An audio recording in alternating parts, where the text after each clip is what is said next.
يا صباح الخير او مساء الخير حسب التوقيت اللي بتشوفوا الفيديو فيه. النهارده بقى جولات مجمعه، والاسعار اللي موجوده النهارده في الفيديو اسعار بتاعه ايام مختلفه، وفي فكره جديده في الفيديو انا حابه ان انا اعرضها لكم عشان تستفادوا منها. بس قبل ما نبدا الفيديو بتاعنا، يا ريت اللي لسه ما اشتركش في القناه وما فعلش زر الجرس ينزل تحت يدوس على الزرار الاحمر ويفعل زر الجرس، ولو الفيديو عجبكم ما تنسوش تعملوا لايك للفيديو. النهارده بقى حبيت ان انا اجيب لكم في الفيديو الفكره الجديده اللي هي اني اجيب لكم الاسعار اللي في الوكاله على مدار الاسبوع، يعني اسعار الشتوي بصفه عامه خلال الاسبوع. لان زي ما قلت لكم قبل كده ودايما بقول لكم انه الشتوي بيبدا يوم الجمعه، الاسعار بتبقى اعلى حاجه يوم الجمعه، وتدريجيا بانتهاء الاسبوع بتبتدي الاسعار تقل. هنا احنا كنا رايحين اليوم ده الوكاله من ناحيه الكورنيش، من عند الجراج اللي انا وريته لكم. الجراج لو اي حد معاه عربيه بيركن فيه الساعه ب10 جنيه، وكسر الساعة ب10 جنيه برضو. يعني لو قعدتي 2.5 ساعة بيتحسبوا 3 ساعات. تمام. وزي ما قلت لكم اغلى يوم بيكون يوم الجمعة. الاسعار اللي موجودة النهاردة في الفيديو دي اسعار ايام مختلفة، مش اسعار يوم معين. والتصوير كمان بتاع الفيديو بتاع النهاردة معظمه عند نواحي زكي السماك، وعند دخلة شارع الوكالة من الكورنيش. خليني اكلمكم عن تفاصيل معينة وانتوا بتتفرجوا كده على الفيديو. اكلمكم شوية عن الاسعار بتاعة الشتوي في الوكالة. الاسعار فعلا السنة دي غالية شوية، ولكن لما هتيجوا تقارنوها بالمول او باي محل تاني حتى لو مش ماركة، هتلاقوا ان الاسعار افوردبل جدا او في المتناول. بمعنى ايه؟ بمعنى ان انتوا يا جماعة لما تشتروا مثلا جاكيت تقيل او بالطو او خلينا الاول في الاوبشن بتاع الجاكيت الطويل والبالتو ده، او الجاكيت التقيل قصدي والبالتو. الاسعار بتاعتهم بتتراوح ما بين 150 جنيه لحد 400 جنيه، حسب بقى الماركة، حسب الجودة، حسب في عيب ولا لأ، حسب هي حاجة جديدة ولا حاجة مستعملة. كل الحاجات دي بتتحسب في الاعتبار. تمام. فاحنا لو بنتكلم مثلا ان احنا حتى جبنا بالتو طويل بقى وحاجة شيك وماركة وتقيل وحلو، كل الحاجات دي جبته ب350 جنيه. تمام. روحي بقى دوري عليه في H&M مثلا او في زارا او في الكلام ده كله، مفيش اي بالطو هيقل عن 1500 دلوقتي. انا 1500 دي كمان مش متأكدة منها، انا متأكدة ان اعلى لان انا شفت حاجات اعلى، لكن السعر بقى 1500 ده كمان فيه ولا لا بجد انا مش متأكدة. اوكي يا جماعه، احنا متعودين على ان الوكاله ارخص حاجه والكلام ده كله، بس لازم انتوا تقارنوها برضو بالحاجات المحاوطه. يعني ما ينفعش مثلا يبقى السوق دلوقتي ماشي ان الاسعار فيه ب100,000 جنيه وانا عايز اجيب الحاجه ب1000 جنيه. يعني برضو دي حاجه مش يعني مش واقعيه. فاهمين قصدي؟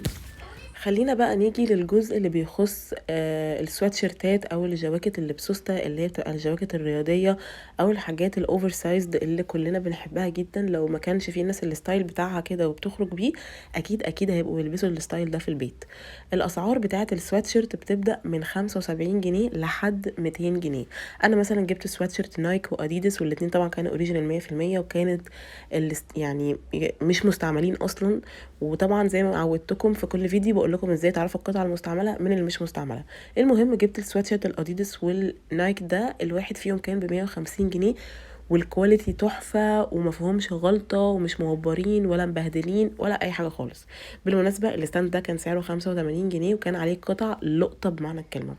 المهم لو جبتي اي سوات شيرت سعره 150 جنيه، ده برضو يعتبر ولا حاجة مقارنة بالأسعار اللي موجودة في المحلات. يا جماعة انتوا دلوقتي لو دخلتوا إلسي وكيكي وماكس اللي هما المفروض أقل أسعار، تمام، غالي جدا.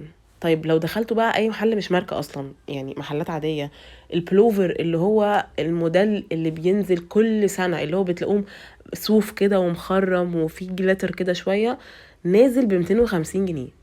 وحته بلوفر ملوش لازمه في محلات اللي هي بتبقى مش ماركه، المحلات زي بتاعت وسط البلد وكده والكلام ده.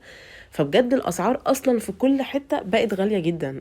فلما تروحوا الوكاله، الناس اللي بتقول ان الوكاله غليت قوي ومش عارفه ايه، ما تقارنوش بالسنين اللي فاتت. تمام. عشان كل سنه الاسعار بتزيد، وبالذات السنه دي الاسعار بقت اغلى من اي سنه اصلا. فانا بالنسبه لي طبعا شايفين مثلا الستاند ده، شايفين الجاكيت الفرو ده وده وده وده وده، وكل الستاند اصلا الستاند ده ب120 جنيه اهو قدامكم، وريته لكم في الوكاله اللي كل الناس بتقول انها غاليه وضربه في العالي ومش عارف ايه. يا جماعه الوكاله والله فيها كل الاسعار. دايما بقول لكم كده في كل فيديو، الوكاله موجود فيها كل الاسعار، بس اللي يدور يعني ايه؟ يعني لفوا، ما تمشوش في شارع واحد، ما تروحوش عند زكي السماك من بره خالص وتقولوا لي ما لقيناش حاجه وكل حاجه غاليه. ادخلوا جوه، ادخلوا جوه وتوغلوا كده وتعمقوا ولفوا في الشوارع وخشوا الشوارع الجانبيه والكلام ده كله. انا ما اقدرش اقول لكم على واحد بعينه روحوا له هتلاقوا عنده القطعه الفلانيه. ليه؟ لان كل اسبوع بيغيروا القطعه. فاللي انا بوريه لكم في الفيديو ده انتوا مش هتروحوا تلاقوه، ممكن تلاقوا منه قطعه او اتنين بالكتير قوي. اهو ستاند زي ده مثلا ب 35 جنيه، عليه ايه؟ عليه بلوفرات اللي هي الميسيزون، اللي هي بتبقى خفيفه شويه، اللي هي بتتلبس تحت الجواكت. طبعا بلوفرات كلنا ما بنستغناش عنها، حاجات بيزك، حاجات اساسيه ما بتروحش عليها السنين، ما بتقدمش. الحاجات الساده دي زي ما قلت لكم الفيديو اللي فات، الحاجات الساده لا غنى عنها، والموضه بتاعتها ما بتروحش ابدا. تمام. والقطعه هي ب 35 جنيه. كان في بنوته لذيذه قوي وشكرا جدا ليها، الفيديو اللي فات قالت لي ان انا اوريكم الحاجات الرخيصه عشان هي دي المعادله الصعبه، وفعلا هي عندها حق. ولفتت نظري للموضوع ده، ان فعلا المعادله الصعبه ان انا اجيب لكم ارخص حاجه. ففي الفيديو دوت زي ما انتم شايفين مثلا الستاند ده كان ب 30 جنيه، ب 35 جنيه قصدي، والستاند اللي قبليه كان ب 50، والستاند بتاع الجواكت التقيله كان ب 120. دي ارخص اسعار انتوا هتلاقيها في الوكاله. تمام. يعني الجواكت التقيله دي ارخص اسعار هتلاقوها فيها طبعا 120 جنيه، مش هتلاقوا ارخص من كده، مش هتبقوا عاملين حسابكم. تمام.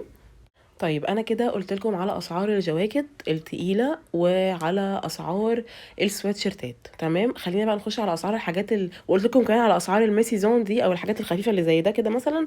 دي بتبدا من 35 جنيه، ودي بتبقى موجوده الاسعار دي برضو في الايام اللي هي الاثنين الثلاث الاربع الكلام ده كله. تمام. الحد الجمعه سوري هتلاقوها، بس مش كتير. الاستندات اللي هي ب 35 جنيه دي هتبقى موجوده يوم الجمعه كده كده، بس مش كتير خالص، لازم بعد لف كتير قوي. تمام.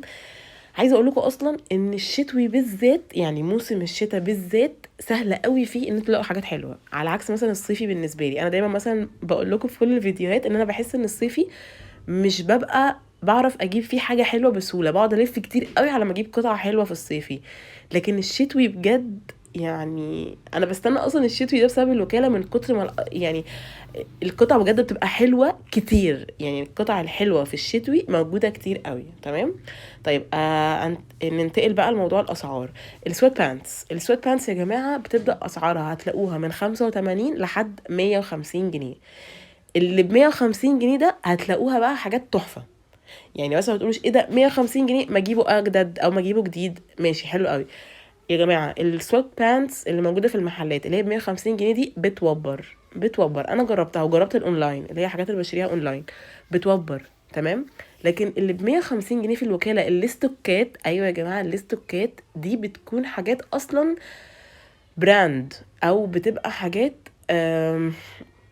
قطن، بتبقى حاجات من الاخر ماركات وحاجات نظيفه وحاجات زي ما قلت لكم استوكات او بواقي تصدير، فبتبقى خامتها وجودتها حقها او قيمتها مش 150 جنيه خالص. فاهميني؟ فهاتوا الحاجات الاستوكات، هاتوا الحاجات البواقي تصدير، لان بتبقى قيمتها فيها فعلا وبتبقى فلوسها تستحقها. ولكن الحاجات المصري الرخيصه برضو بتبقى لوكال دي يعني ايه؟ يعني ما بتقعدش معاكي كذا سنه. فاهمين قصدي؟ انا مش ضد حاجات المصري يعني، بس بصوا الستاند ده مثلا اهو ب 50 جنيه اطفالي، في جاكيت اديداس عادي جدا بالصدفه. المهم انا مش ضد طبعا الحاجه اللي هي المصري، بالعكس خالص. انا دلوقتي اصلا اي حد يعني بنقعد انا واصحابي ننصح بعض بالصناعه المصريه دلوقتي بسبب موضوع الاستيراد والدولار والحاجات والكلام ده كله. لكن انا بتكلم على الحاجات اللوكال دي اللي هي يعني ايه؟ يعني اللي هو بتلاقي كده عرض على الفيسبوك مثلا 3 سويت شيرت ب 400 جنيه، هاتوهم هتلبسوا لابسه تمام انا جبتهم وبروا من تاني غسله، يعني عادي جدا. فاهماني؟ فالبواقي تصدير بشجعها جدا. ليه؟ عشان بتبقى رخيصه كده كده، هي رخيصه وبتبقى قيمتها فيها، والقطعه ممكن تقعد معاكي من السنه للسنه. يعني انا في حاجات عندي بقالها كذا سنه، يعني ممكن مثلا ان انا ابطل البسها علشان زهقت منها، مش علشان هي باظت او بقت وحشه او الكلام ده كله. ولو حصل لها حاجه بيبقى من سبب الغسيل بتاعي. فاهماني؟ يعني القطعه اللي بتبوظ من اول غسله دي مش بسبب الغسيل، دي بسبب ان هي قطعه معفنه فاهمين قصدي؟ لكن القطعه اللي بعد غسيل كتير قوي بتوبر، ده بقى بيبقى عوامل بقى الاستخدام، عوامل بقى الغسيل. طبعا انتوا حاسين دلوقتي ان الفيديو قلب كيفيه الغسيل او ازاي هنغسل، لكن لا والله انا بس بسرح في الكلام، فهتلاقوني دخلت في حاجات كتير. المهم ده كان ستاند اطفال، وكان سعره 50 جنيه برضو، وكان واقف في الشارع بتاع زكي السماك.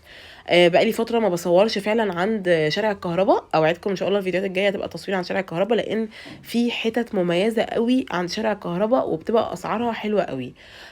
بدات ان انا اصور كتير عن شارع زكي السماك، لان الناس بتسالني دايما ازاي نروح شارع زكي السماك والتصوير وصور لنا هناك وورينا. بالنسبه بقى للناس اللي مشتركه جديد في القناه ومش عارفه ازاي تروح الوكاله، بجد يا جماعه انا كل مره بوصف ازاي نروح الوكاله، فشوفوا الفيديوهات القديمه هتعرفوا الطريق كويس. وبكده يكون فيديو النهارده انتهى يا حلوين. لو الفيديو عجبكم ما تنسوش تعملوا لايك للفيديو واشتراك في القناه، ولو عندكم اي استفسارات او اقتراحات اكتبوا لنا تحت في الكومنتات وبنرد عليكم على طول. هتوحشونا جدا جدا. اشوفكم ان شاء الله الفيديو الجاي على خير. باي باي.